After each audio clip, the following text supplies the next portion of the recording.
Catherine Bernardo, naging dihado nga ba sa kanyang relasyon kay Daniel Padilla? Yes, marami ang nagtatanong at marami ang umaasa na sana nga balang araw ay magiging makatotohanan din ang lahat, na sana'y magkaroon din ng pagkakaisa at pagkakasundo sa mga puso ni Catherine at Daniel. Natural na magtatanong ang lahat sa kanilang mga nakaraan, dahil sadya at tunay nga naman na hindi sila makakapaniwala na gano'n na nga ang mga pangyayari sa kanilang tunay na pagmamahalan ngayon.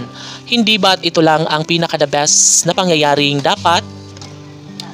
And of course, yes, natitiyak ng lahat na sana'y tunay na magiging maligaya si Catherine sa lalaking kanyang makapiling ngayon.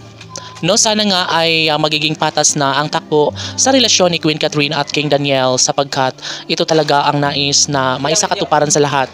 Naway magiging makatotohanan ang lahat. Sana'y maisalba ang kalungkutan sa mga puso ni Catherine Bernardo laban sa pag-ibig niya kay Daniel Padilla. Siyempre na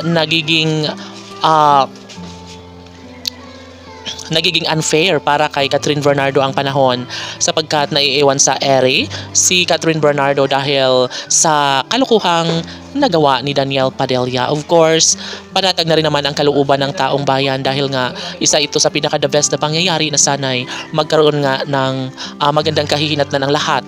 Magkaroon nga sana ng isang magandang kahihinatnan ng lahat na posible na mangyayari ang isang pag-ibig. Siyempre, si Daniel ay nag-aalala rin sa pangyayari sa kanilang dalawa ni Catherine Bernardo. Of course, nakikita ng taong bayan na magiging masaya ang puso ni Catherine, no, sa ibang lalaki, na baka nga ay mayroon ng ibang mahal si Queen Catherine.